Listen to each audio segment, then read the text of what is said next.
we'll finally find our way back home. Welcome back to We Can Do Hard Things. Today is a double date, but not the sort of double date we've done before on We Can Do Hard Things, because we at this pod like to celebrate all kinds of love, not just romantic love. So today we are celebrating a special kind of love that has always been the steadiest love and most important love of my life, which is sister love. And this double date is with two of our favorite sisters in the world, Brené and her sissy, Barrett. Dr. Brené Brown is a research professor at the University of Houston, where she holds the Huffington Foundation Endowed Chair at the Graduate College of Social Work. She has spent the past 2 decades studying courage, vulnerability, shame, and empathy, is the author of 6 #1 New York Times bestsellers, and is the host of the weekly podcasts Unlocking Us and Dare to Lead. Brené's books have been translated into more than 30 languages, and the titles include Dare to Lead, Braving the Wilderness, Rising Strong, Daring Greatly, and the Gifts of Imperfection. Brené recently collaborated with the Tarana Burke to co-edit You Are Your Best Thing, Vulnerability, Shame, Resilience, and the Black Experience. In her latest #1 New York Times bestseller, Atlas of the Heart, which has been adapted for television and is now streaming on HBO Max, Brené takes us on a journey through 87 of the emotions and experiences that define what it means to be human. Brené lives in Houston, Texas with her husband, Steve. They have 2 children, Ellen and Charlie.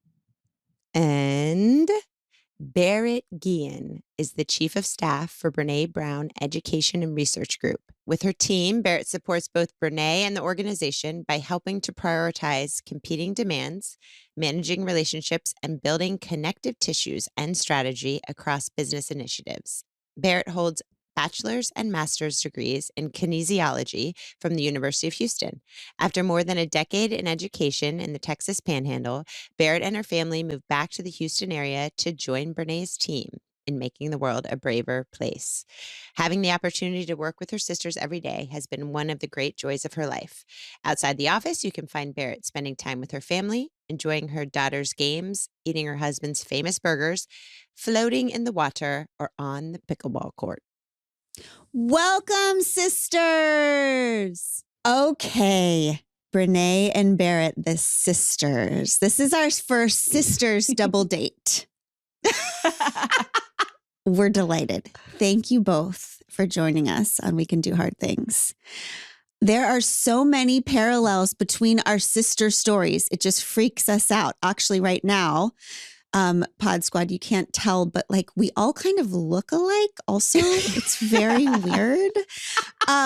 So Barrett, about a decade ago, you came to work with Brené during a transition time. So you had just had your baby, Gabby. You weren't sure you wanted to go back to teaching. Brené's career was growing and she needed help. So my sister, Amanda, came to work with me about a decade ago. She had just had her first baby. She wasn't sure she wanted to go back to her law firm. My work was growing and I needed help. So first of all, weird. Weird. Really? Yeah. Yeah. And second of all, how do 4 people who are as wise as we are end up intentionally deciding to work with family? What are the risks? You know what it is? This is my theory. There's a lot of good stuff that comes from it, but maybe it's one of the gifts of doing all that shitty work you have to do. There's no way, right? None. I mean, how often are we the topic of each other's like therapy sessions? Often. Yeah. Like, so I think, and maybe it works because of the work. If you stay aware and you have great communication skills and love and respect, being able to work with Ashley and Barrett, because Barrett has an identical twin sister who also works here, but we don't work together every day. She's a therapist and leads another part of the company. But it's probably one of the greatest gifts of my life to be able to work together every day with people I love in my family. Having said that, how many companies do we go into where it's a total clusterfuck. Yeah, a lot of companies. Mm. I spend 90% of my time in organizations doing leadership work. That's my primary thing right now. Mhm. And in family owned and run businesses, it's very rare to see it working well. It's the biggest impediment to whatever metric they're setting for success. Is it because they come in, it's with all their childhood wounds and roles, and then because they haven't done the work to free themselves of those things, they're enacting it in the daily? Yes. I mean, I think that's number one. And with a close second is, I think you have to have both of these things. And I think sometimes people think number two falls out of number one, and they're certainly related, but number two is a separate skill set. One, there are tons of self-awareness about family roles, dynamics, history, who they are, how they survived in childhood, and how that is good and not good in adult relationships. Mhm. But then I think the second thing is really tremendous communication skills. Mm. You can't have the second without the first, but you could do the first and not have the second. Mhm. Yeah. So Yeah. go ahead, Sissy. I think that's so interesting because we talk a lot about how the family of origin is so hard because you can be 43, but when you're with family, you immediately revert back to your immutable 12-year-old role. What roles did each of you have to get over or let go to be able to work together so closely in your business? It's like our life's work, Amanda. That's our life's work. That's our life's work. Yeah. And first of all, when she said, "Go ahead, Sissy," I'm like, "No, I just went." We call her that too. Because that's my nickname in my family is Sissy. And so, like my dad, you think he knows my name is Brené? I think you probably. Hey, sis. If he's mad, hey, sis. And if not, hey, Sissy. I'm the oldest of four. So, I mean, that says it all kind of. Massive co-parent Mm-hmm. in the absence of some parenting, probably. I think I was the peacekeeper. I think I still have peacekeeping in me, making sure everybody else is okay and taken care of and cared for. Mhm. Yeah. And I'm just like, I'm take care of everything, boss everybody, be resentful. Yeah. And I think I wrote an Atlas of the Heart. When things were bad, I was definitely the protector. Mm-hmm. When things were between my parents, I mean, like physically, everybody in my room, like, let's go. Mhm. And then when things were good, I was the protector in waiting because it would only take a second for things to switch. Mhm. And so when I was the protector, and this is still stuff I have to work on all the time. So when I was the protector in waiting, I was not fun because I was waiting for the wrong comment, the sideways glance that would set one of my parents on fire. And so when I was in protector and waiting mode and everything was fun, I was on the outside and did not belong at all within my family because I couldn't switch that quick. So I had to stay very serious. And so I can still really grapple with belonging issues with my family. Like I don't belong. I caretake and I protect, but I don't really, when things are fun, I'm waiting. Wow. Sister, right? that's Mhm. you. That's you, sister. Sister is the Jack Nicholson of our family. We're like, relax, have joy. And she's like, you need me on this wall.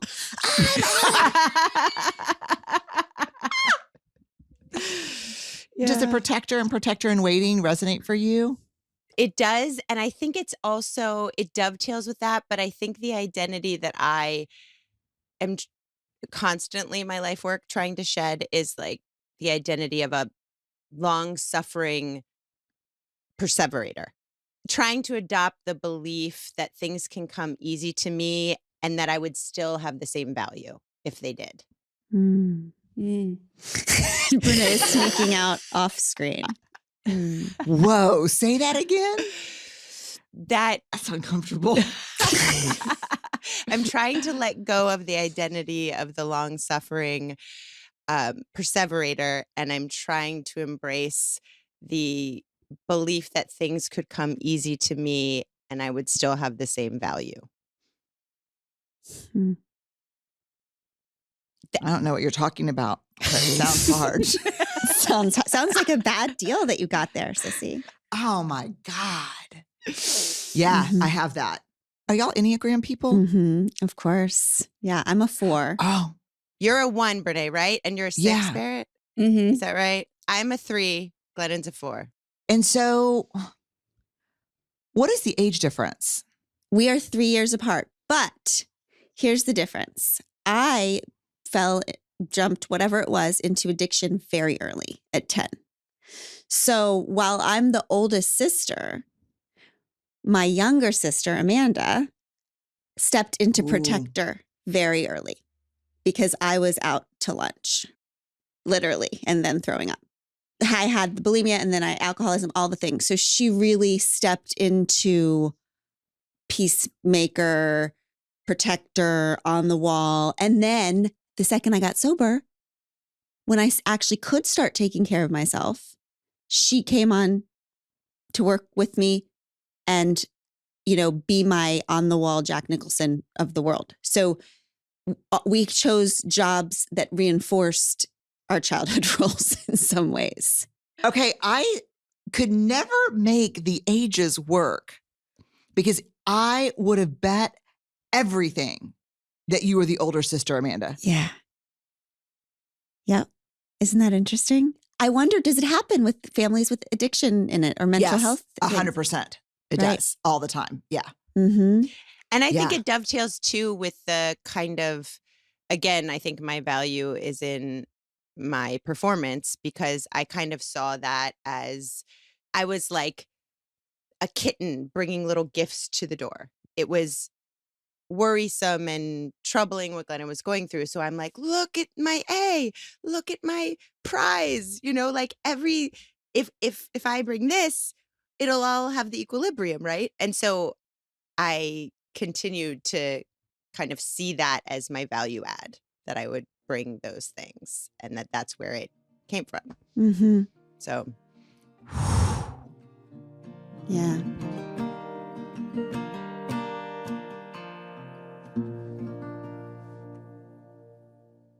Hey, it's Jill Schlesinger, CBS News business analyst, certified financial planner, and host of the podcast Money Watch with Jill Schlesinger.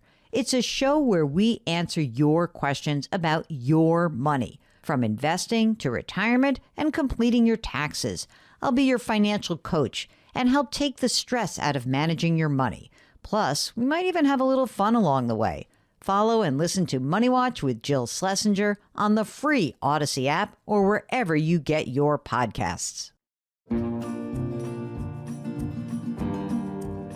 Barrett, what about your peacekeeping stuff? Does that bring up challenges with work? Because are you hesitant to bring up problems or issues? I'm not that Brené would ever cause you any issues, but is it hard for you in conflict to say what you need? I don't think it's hard for me to say what I need with Brené. I think it does show up for me in terms of trying to make sure everybody has what they need and protect her at the same time. I think for me, the hardest problems that we've had at work have come from me trying to protect her from the pecking to death of what everyone needs. And not only in our organization, but everybody. And so I think it's come from me trying to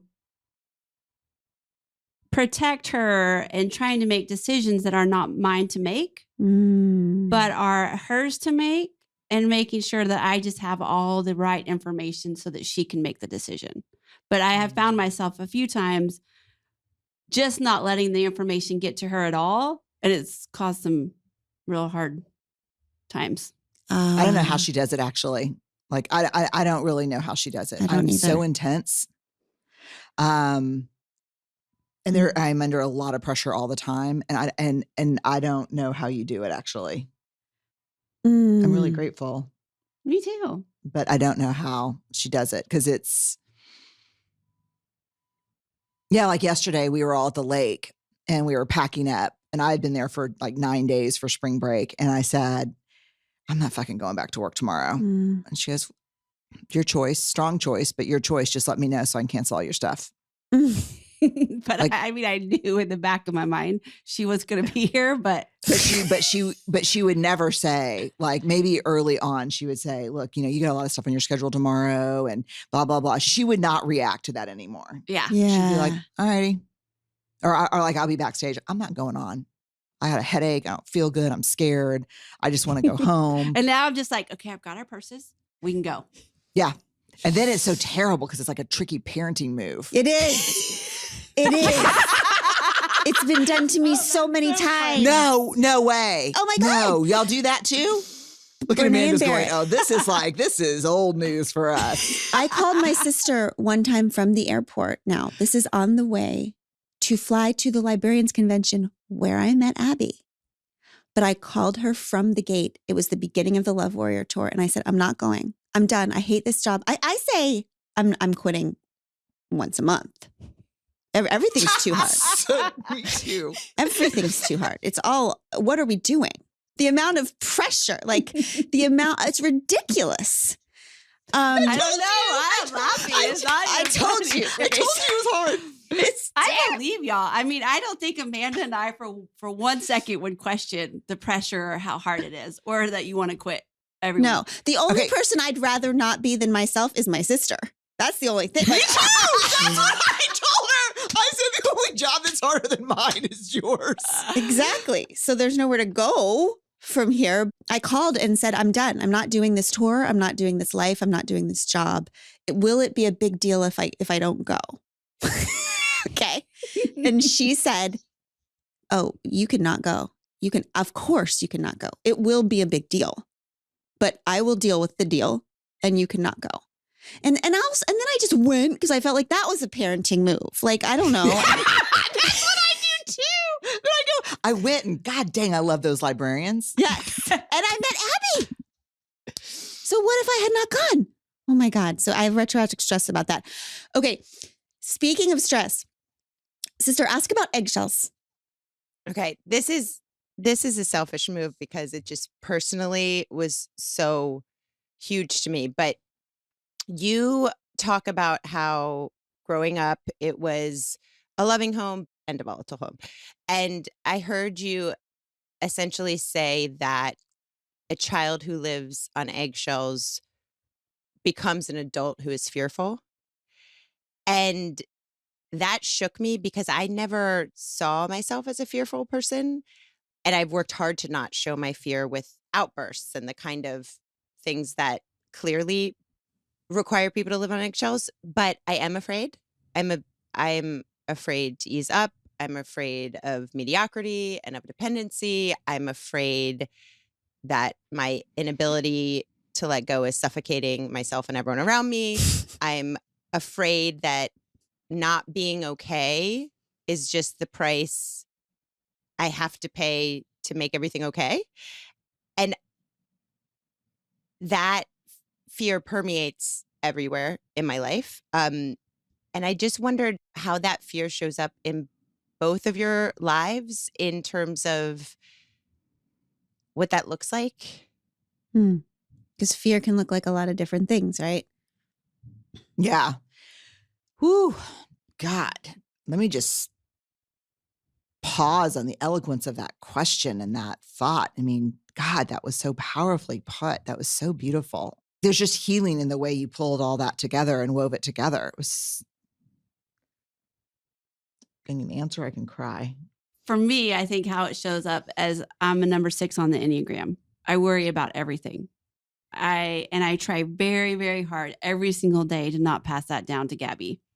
So I name it. I mean, like the best thing I can do for Gabby is just name it. And I'll be like, I'm going to crazy town right now. So I just want to let you know that that's where I'm going. And I'm going to talk through that with Dad. And then I'll be back and I'll talk to you about it in a minute. So I just try really hard to name it. But for me, constantly, I'm like, worst scenario all the time.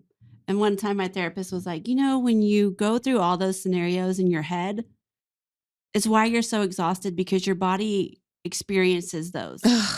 Yes. So I was like, you don't know me. Yeah. That's my thing. But yeah, so I just really try. I know Like I know that's where I'm going to go first, and I just really have to pay attention to it. God, I'm a something warrior. that does serve you in childhood, though, that you doesn't serve you anymore in adulthood. When you're a kid Totally. living in a volatile environment, going through the scenarios is a form of self-care. It's a form of planning. And then you're an adult and you have to unlearn a survival mechanism that worked for you in childhood. It's hard to deprogram yourself.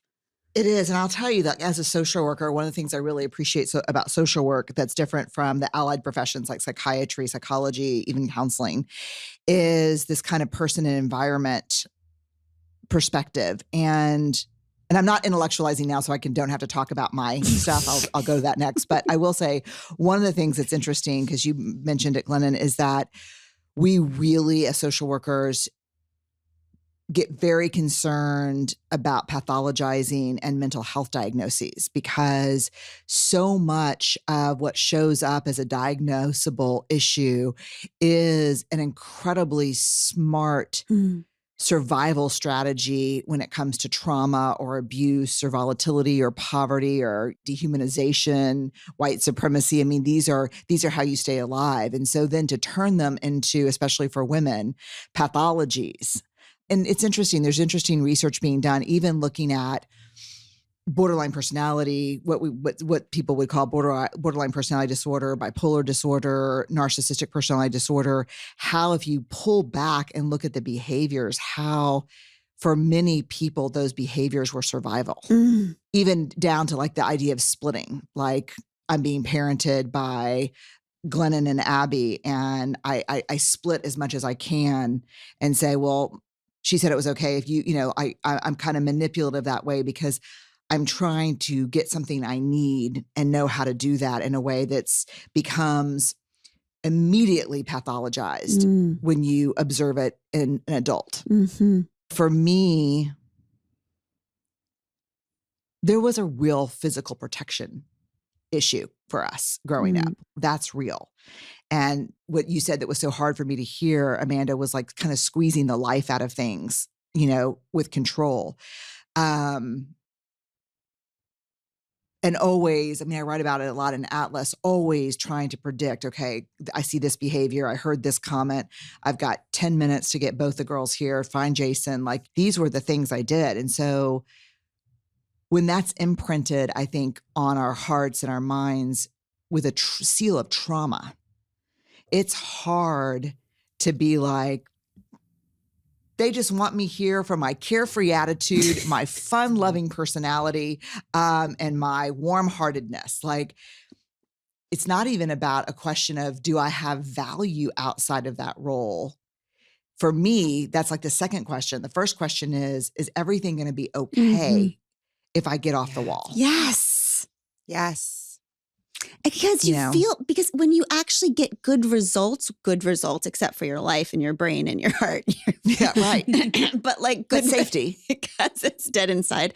But the results out there keep being successful, and you have worried and stressed and controlled your way to that result. It is easy to think, well, if I let go, I will stop earning good results with my sweat and anxiety and intensity. It feels like, oh, that's a sweet idea for you. Exactly. But you don't know what it takes. Exactly. It's like everyone else looks around and says, look how great it is. You can let go. And you're saying it's only this great because I will never, ever let go. I'm very curious about how, I haven't read the research. So I probably need to look into it, but we should try to find somebody to talk about this. But I don't know how you get over a childhood and a lifetime of hypervigilance. Like I could do it when I was drinking. Yeah. Or eating, or that's that I could do it there. But hypervigilance is a very difficult thing to let go of. And it's why I think a lot of people are like, you want me to be vulnerable? Like, I'm sending a Black child out every day into the world. Vulnerability is a privilege of white folks, but then at the same time, It's a very difficult thing because it's not like it's not like some people need vulnerability to access joy and love and belonging and some don't. It's that we need to figure out how to fight for a world where vulnerability is not a privilege and where hypervigilance is not rewarded or necessary. Mm-hmm. You know, that's hard. Mm-hmm.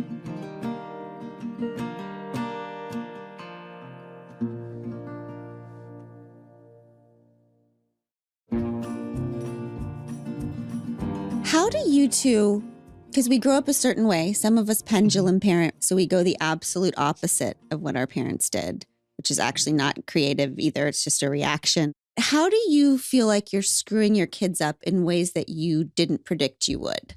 That idea that adulthood or parenthood is looking both ways before you cross the street and then getting hit by an airplane. It's like, is there anything unexpected that came that you weren't seeing? Because I imagine you intentionally tried to parent differently than you were parented so as not to create the same issues. Are there anything that turned out to be airplanes hitting you after you looked both ways? I think we both, it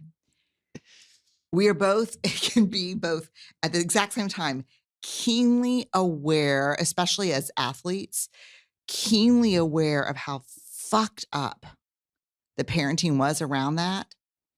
And then Be that. We don't but we don't act on it. But when you're on the sideline, like I mean, like I'll never forget the first time I took Dad to one of Ellen's field hockey games. And I mean, purposely did not tag because I have so much. Like this is like, Yeah. hard. Mm. Like he's hard. Like call the constable at the swim meet, kind of hard. Like, don't give him the starter's gun. Like just hard, you know. And so she's in the middle of this field hockey game and he gets up and starts walking the fence line behind all the folding chairs. And I walk over and I'm like, I'm not putting up with this shit. This is it. I'm making a stand for everyone this has ever happened to in all of the world. And I'm like, Dad, what's going on? He goes, 1, this game looks violent to me. 2, y'all are putting way too much pressure on these kids. This is ridiculous. This is high school sports. You need to take a deep breath. And I was like, no, sir. I couldn't even function. And I'll tell you who is the athlete in the family that really made it through was Steve, my husband. He's like this empathy leading pediatrician. And so when we would have the troubles that like, you know, I want to be out, I don't want to play, this is too hard, Steve would be like, that's great. That's okay. We're just here to, you know, this is just fun. And I'd be like, what the fuck? I would have to just take deep breaths. And he was like, that was great. And then ended up raising like athletes because they loved it. We, on the other hand, are saving for therapy. Right. Because we have not caught in there yet. No. But we're really trying. Yeah, we played doubles pickleball this weekend and it was, I threw a tantrum. It's hard to play against your partners on Like that we court. played Frankie and Steve. I told Brittany, I was like, play the ball, not your husband. Play the ball, not your husband. Yeah. And she, like, I was. Oh, me too. I was like, did you fucking turn around sideways and spin and hit it backwards? No, Yeah. sir. I think this. I am pleased with my parenting because both of my kids are hardcore believers in therapy. I feel like my work is done. Mhm. Me too. That's right. Yeah. If they just believe in the therapy, they can do. Yeah, I love that you name it. I love that because it's so freeing to me. We don't have to get it all right. Mm-mm. But when we know we're getting it wrong, we can just tell them. Right. Right. How I'm acting is not incorrect. normal. Like I am not, I'm doing my best with eating, with body stuff, with whatever. And still, I know I'm modeling a million different things, but my kids know when I'm doing it, that's mom stuff. Like she's working on it. So they're not thinking that's normal. it. Yeah. That's it. And I'll tell you one thing that I think we are so good at this generation. Wow, we are normalizers. So we came from a family where no one talked about bodies, bathroom stuff, Oh, yeah. Sex.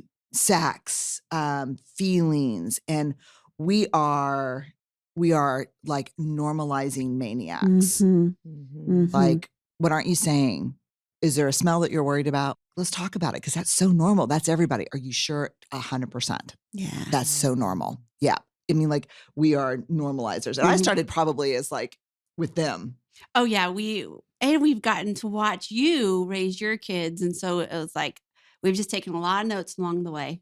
Or I Mhm. have. Ashley's daughter's older; she's in between years, but mine's the youngest out of the girls. So it's been really great to watch what you and Steve do and be able to take it and run with it. I think people do not understand that the opposite of raising a child that's full of shame is normalizing. I mean, normalizing things like hard things, like sometimes when I spend time with your grandmother, I feel so grateful to be able to take care of her. And sometimes I wish she would go ahead and die because I can't take it another minute. Mhm. And just one day know that if you're ever in a caregiving situation, that swing between it's my honor and holy shit, I cannot do this another day is super normal. You just have to talk about it with somebody. God, I love Like that. just normalizing. Normalizing is fighting future shame. It is as much as you could ever protect against shame, normalizing is doing that. Mm. How is it with you That's two? so good. Because you're part of very much in the middle of this sandwich time, right? Where you're doing your best to raise your kids. You're trying to have some sort of life on your own and marriage and all the things. And then you're also dealing with parents who are aging. And how is that on your sisterhood? Because how are you doing this? You're working together at unbelievably high levels of stress. You're playing freaking pickleball on the weekend. So you're choosing to hang out more on the weekends. Sounds like. Yes. You're also caretaking as a team. Do you caretake for your parents the same way that you work? Do you have interesting. the same roles? We do it. I mean, like it was interesting when we had to clean out my mom's house. We all had very different ways of grieving that and wanting to go through things. And that was probably actually the hardest thing that we've had to go up against since our parents have kind of gotten older. We've done a great job and we have amazing tools and language to talk about it and put it on the table and not ignore it.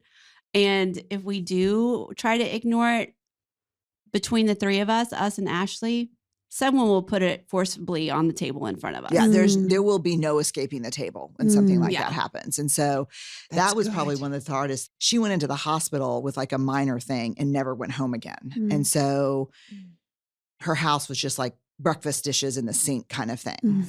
6 months before that, she was the controller for our company, like in a big accounting career, but a combination of a physical illness, rapid onset, cognitive stuff. It was probably one of the hardest things I've ever gone through. You? Yeah. Yeah. And so her house is just there full of everything. And our house has always been, since my parents' divorce, a very sacred place for not only us, but our kids. Even if we didn't live there, it was our home. It was our home. Like it was, and it was the only one that we ever had because we never felt connected to our homes growing up because they were just not, they were hard. And so like, I was like, we got to get this shit packed. We got to pay somebody to do it. We got to move out and put this house on the market right now.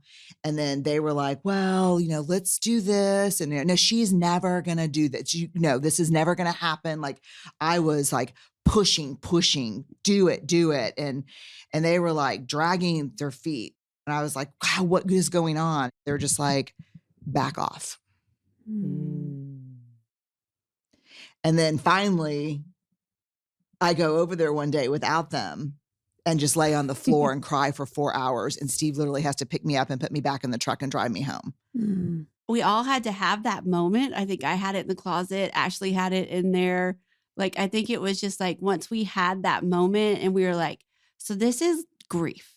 This isn't about packing the house. Yes. This is about, I'm not going to see her every day like I did before. Yeah. She's not going to pick Gabby up from school. She's no longer my emergency contact. Like all those things you don't think about. And so I think once we were like, this is really sad. This is hard. This is grief. We've been shitty to each other. All right, what do we all need Yeah. to get this shit packed up? Mm. But what do we need before we get it packed up? I think Ashley for a while wanted to boy. touch everything and kind of go through, oh, I love this spatula. I would take it, it was like, and then we both had the same. Well, did you ever have the same? I was like, oh, Gabby loved this fork that you expand and you poke people.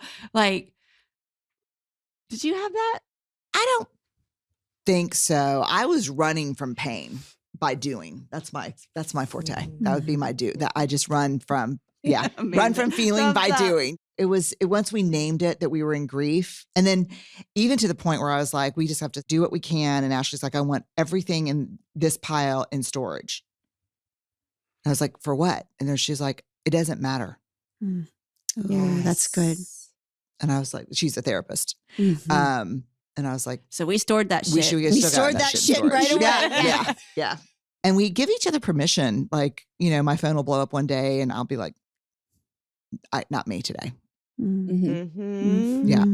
Mm-hmm. I thank God for the circle back. Like, thank God for, Oh, man, I was such an asshole yesterday, but it's because all the insurance stuff came in and I was really resentful that I'm in charge of her insurance. The circle back is so beautiful because we could just gives us permission to go back and say, dang, that's not what I wanted to say. Or and that's how not who I wanted wanted to be. Yeah. Yeah.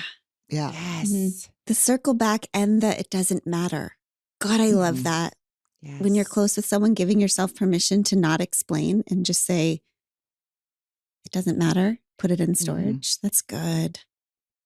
Ugh. Yeah. What are you all afraid? Okay, if this doesn't make sense to you, just tell me. But sister and I feel like each have beliefs that we're afraid the other one thinks about us. Okay. So We've never told each other No. what they are, though. But- I'm interested. Well, I mean, Wait, y'all No, haven't? y'all have not shared them? no.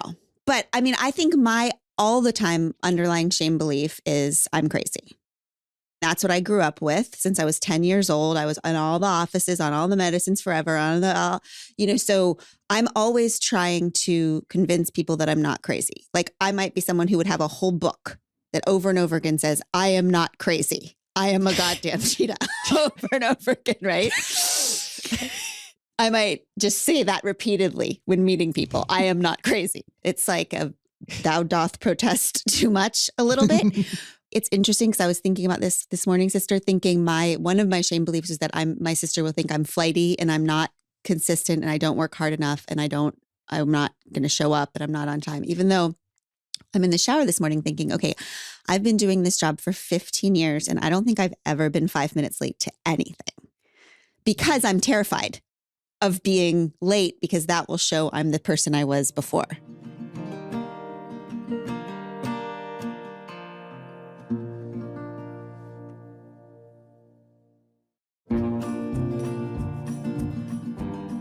So, first of all, sister, do you think you know what you're afraid that I think of you secretly? Yes. Oh, I can't wait. I am afraid that you think that I am inventing the stress that I hold. That I am making things unnecessarily harder such that things are not working well, instead of what I'm trying to do, which is deal with all the hard stuff so that things work out well. That's good. Wow. That was such an honor to watch. Thank you. Sister, do you kind of believe it a little bit about me?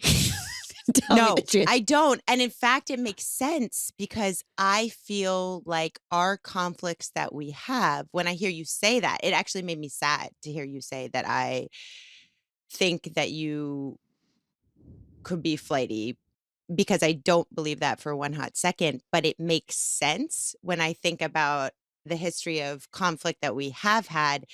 It's preemptively defensive of that. Right? So if I think that you might think I'm inventing the stress that I hold, then I have to push to you, no, look at this legitimizing factors of everything I'm holding. I'm not that I want you to relieve that stress, not that I want you to feel bad for me, but that I don't want you to think that I'm inventing Making it up. my own, Yeah. burdens. and then vice versa, Mhm. like what the way that you get in front of that. Yeah. So if we could just let down those two things, we probably wouldn't ever Yeah. have those issues. What about you two? Do you have any secret fears that the other might believe about you? It's a hard question. Yeah, it's a really hard question. And I was like just so intrigued watching y'all so beautifully. Like y'all are so sweet and respectful to each other and kind and loving that I was just like, didn't even think about what I was going to say. No, I was just listening too. Yeah, me too. I think those self-protective thoughts just go back so deep. They run so deep and so hard. Mm-hmm. Do you have one? What I would say is, I think that I worry sometimes that you think that you're not ever able to see the cracks kind of in our systems because I cover for everybody and do everybody's job. Does that make sense? Yeah, I think that. I just want to say a little bit. I think you're inventing stress sometimes, sister.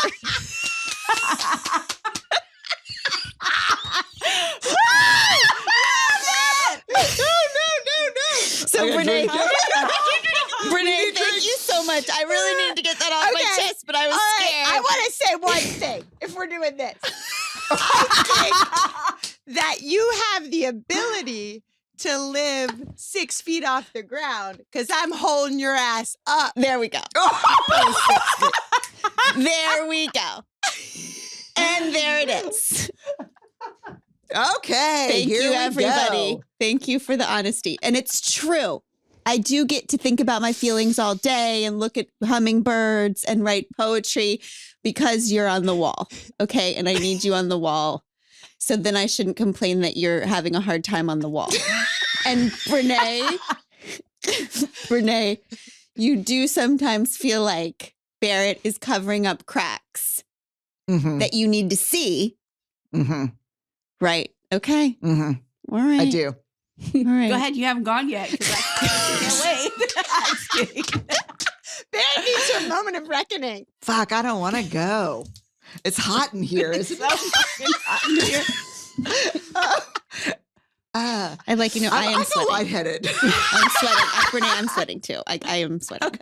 I get it. No, I feel lightheaded. I don't like. I feel like we're on the beginning of the roller coaster.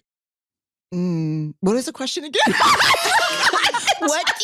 What do you secretly think that Barrett might believe about you?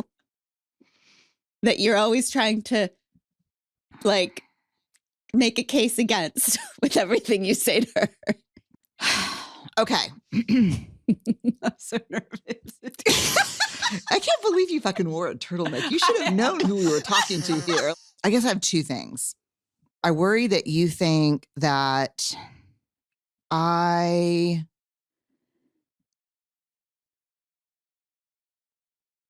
am never content or happy or pleased because I set the bar so high. And then I also can worry sometimes, but this is less so. Like sometimes I worry that people don't believe me when I say I can't do anymore. But I don't think that's about you because you're usually the first one that says, she's not fucking kidding. You're usually the one that says, like recently I had to cancel a big event. Like I was headlining a big event. And I didn't know what was wrong. I thought I was crazy. Like I actually thought I was crazy. Like really like talking to Steve about like, do I need to go into like Menninger, like some kind of inpatient thing? What do I need at this point? I was having a ton of anxiety and the only thing that countered the anxiety was depression. And there were a lot of hard things going on in the world and then also at home. And then I coughed and Steve was like, that doesn't sound good. This was when you said, you cannot do this event. And everybody's like, she has to do the event. And you're like, she's not doing the event. I don't care. She's not doing the event. And this is going to be one of the hard calls that we have to make, Mhm. but she can't do the event. But then it turned out this was like 3 weeks ago, that I 2 had weeks. pneumonia. Wow. And so my heart was racing because it was doing the work that my lungs couldn't do. Mm. And then the depression was I just wasn't getting a lot of oxygen. It was just, I was sick. When we were having that conversation, she said, if I felt physically the way I do mentally right now, there's no way I could get out of bed to go do this. And I Oh, said, that's all you should have to fucking say. that's right. You should not have to say anything else. Mhm. You should not go. Mhm. Because if you felt that way mentally, you're just going to come back even worse than when you went. Mhm. And it was to the point where I was like, am I going to be able to get on stage and do anything? Or am I going to is something bad going to happen? Mhm. Have you ever felt like that, Glennon? Mhm. I once, Renee, went on stage with a port in my arm full of IV liquids because I had to get on stage. I was already there, but I was so sick. So there was thousands of people there. They could only get the IV to me with 12 minutes left before I went on stage. So they pumped me full of 12 minutes, didn't have time to take out the port. So I had to go on stage with a port in my arm. Does this make any That's sense? So hard. Right? God, that's hard. Jesus. And then I walked Yeah. off stage and they had the thing and then they pumped me right back to give me the rest of my IV. But I think what you said is so important to everyone. But what you just said can apply to everyone. Brené, you said, I worry that people won't believe me when I say I can't do anymore. Mhm. And it's true. People don't believe you. People don't believe me. And No. also, every now and then Barrett will be like, fuck your dig deep button. Your dig deep button's the worst part about you. And I was Mhm. like, what? And she's like, no, it's just you've got a level of go.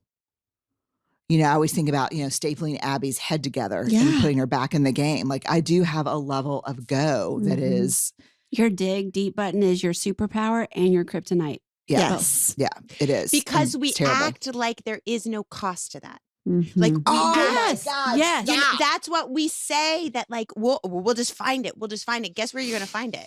You're going to excavate digging deep and you're going to take from over here. Mhm. And I do that shit all the time. And you know where I take from?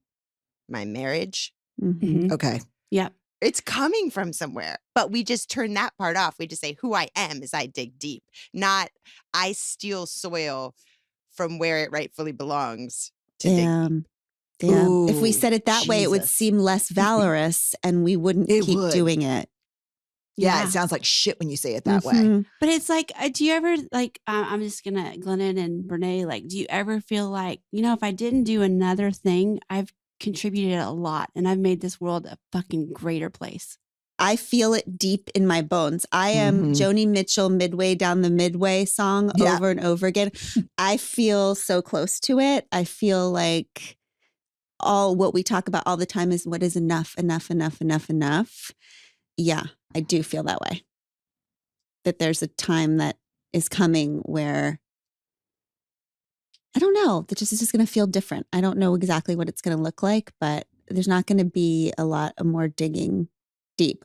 What I want to say to both of you is I loved this conversation so much and I love you both and respect you both so deeply. I think the whole world's going to be watching Atlas of the Heart on HBO Max. All three of us have had real beautiful and difficult conversations as a result of watching, as what you people always do with your work. It's exhausting. As you people also do, yeah, with your work. It's exhausting.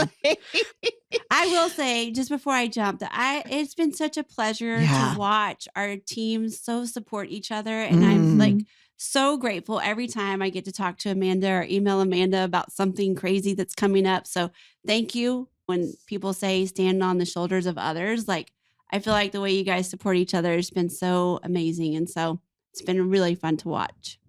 Yeah. Barrett, I admire you very much, and I see you. The sister keeper in me sees and honors the sister keeper. Yes.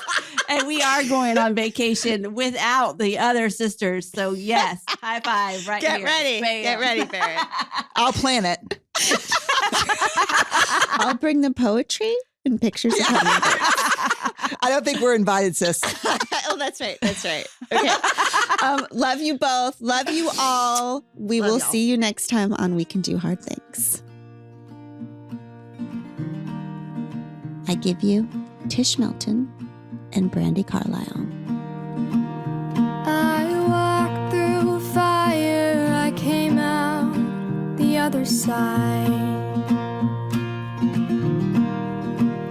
I chased desire, I made sure I got what's mine.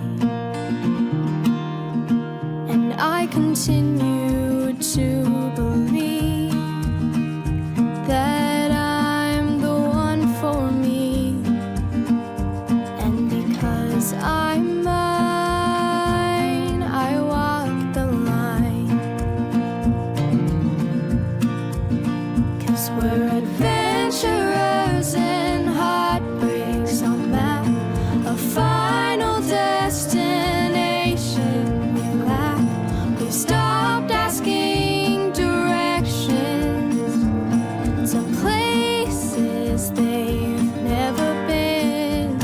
And to be loved, we need to be known. We'll finally find our way back home. And through the joy and pain that our lives bring, we can do hard things.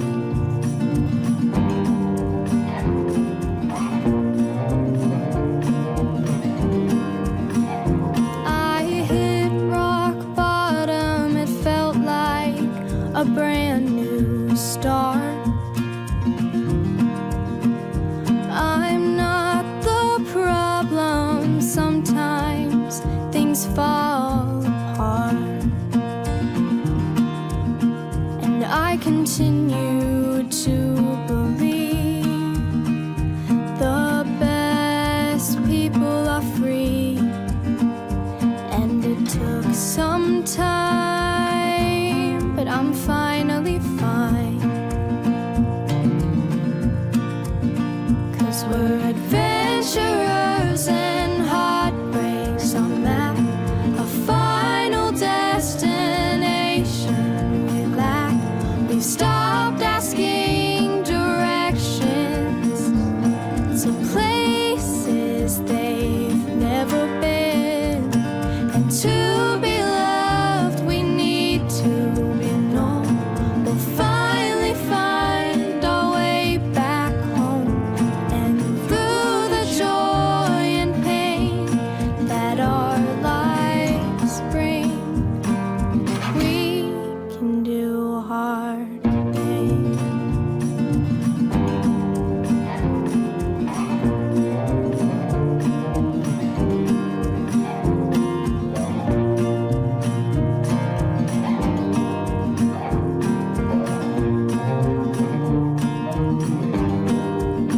Cause we're adventurers and heartbreaks on map. We might get lost, but we're okay with that. We've stopped asking directions to places they've never been. And to be loved, we need to be known. We'll finally find our way back home. And through the joy and pain that our lives bring, we can do hard things. Yeah, we can do hard things. Yeah, we can do hard things.